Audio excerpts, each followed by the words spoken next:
I wanted to talk about the magic flute because it was the first opera I ever listened to when I was 16 or 17, and I was going through a lot of existential identity searches, you know, like you do as a teenager. And also, the thing that really got me listening to opera was the fact that I read somewhere that if you're doing exams and you're nervous, Mozart and Vivaldi can stimulate your mind. I listened to the magic flute and it was Chinese to me. It was so foreign. However, I listened to it, it was like a different language, it really was. And then I actually started to like, oh, it's Oasis Undos Iris, the bass thing. And I think for me it was a revelation because it was sort of like the most sort of like traumatic and heavy, like the most heavy sort of burdened sort of thing. And I think at the time I was going through a lot of stresses, and I was afraid of the exams, and I was going through a lot of existential stuff. I wasn't even in the subject I wanted to do at school, and I had to do my baccalaureate.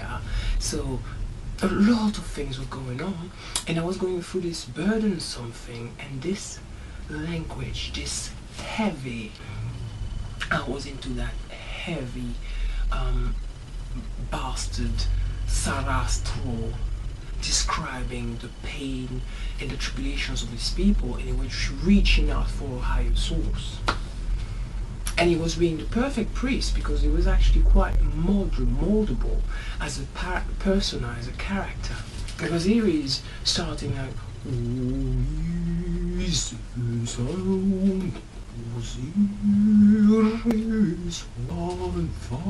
so it's very strong, grave, monotonous stuff.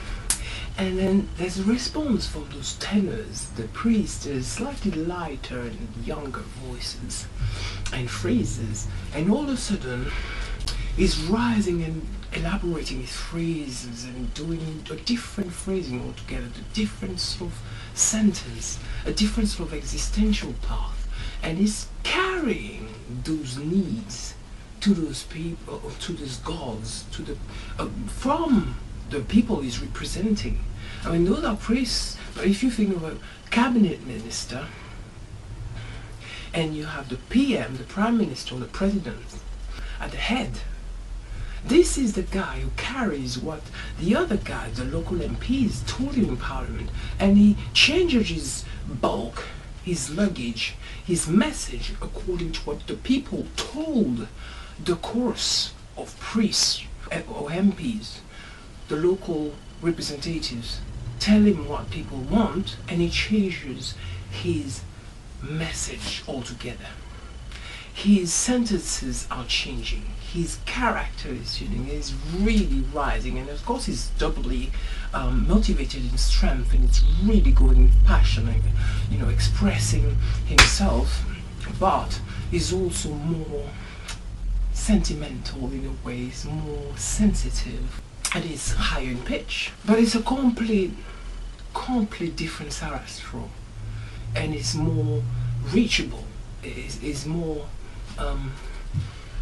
in touch. This is the political staging we have here in the Magic Flute, and I was very always touched by this, and I keep saying this, but there's always this universal character to music because it's so tangible, it's so plasticine-like. You can identify to those phrases whether you're Catholic or Muslim, you know, pagan, or you know, you name it, atheist. This is the stuff for mankind, and this is Freemasonry, but it's not a message in the music. It's not a message of Freemasonry.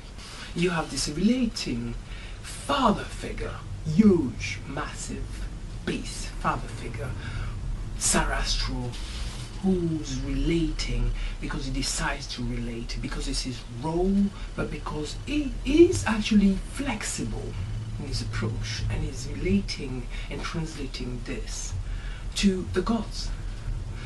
What instrument could this be in a context of therapy session? You know, like music therapy. You have a workshop of people and you have various people who perhaps had a problem with their family and don't have a role model masculine-wise, masculinity-wise, and you know, a masculine role model. I don't mean, you know, I don't want to go into sexual orientation, and that's not what I mean. I'm talking about why are people not using that piece and asking people to analyze and relate to what Sarah's story is saying, really, and how much is lifting the other guys up when he's sensing their pain and they're crying out. It is a perfect workshop opportunity. I've never heard of somebody doing that in music therapy, and that disturbs me. Actually, it does. I don't like people going, you know, like the xylophone just because you've got depression doesn't mean that you become thick and you just want to play a freaking xylophone. That's terrible. And the great thing about it, you don't need funding. You might pay a couple of royalties, but you might not. You just play the tune, you look at the score, maybe you isolate the voices, you can get that from many libraries, and you listen to the reactions between the male, the dominant figure. So once you have this powerful figure interacting with the smaller figures, and they actually sound much weaker because they got this sort of adolescent and juvenile sort of approach to life.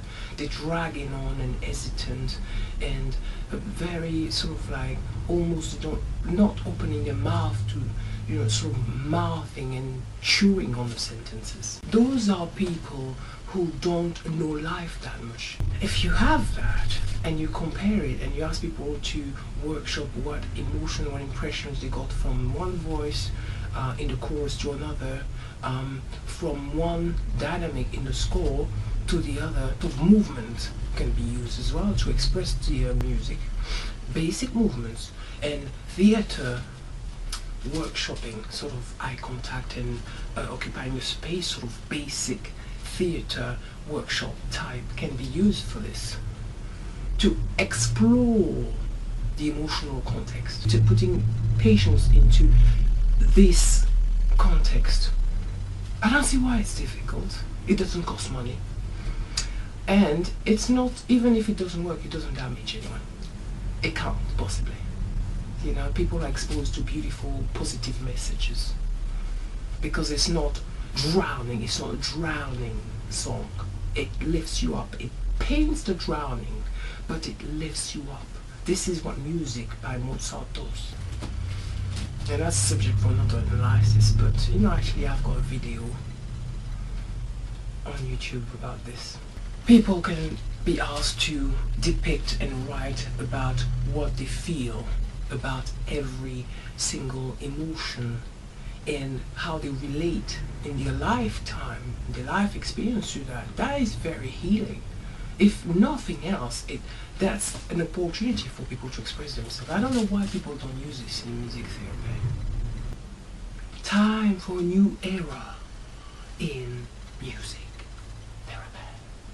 This is my humble little input into the bass thing, and it's in German, so I always get mingled, but you know, that's what I mean by the music is above all that. The gods, I don't care about is this and Osiris, I don't care. I'm just caring about what the bass is carrying and what the other people are carrying. And I, as a woman in 2015, I relate to these guys. Didn't I say more? My website is midnightnotebook.com. I've got a blog where I put my videos, most of my videos, midnightnotebook.tumblr.com. My name is Sandrine Anterrion. Bye bye.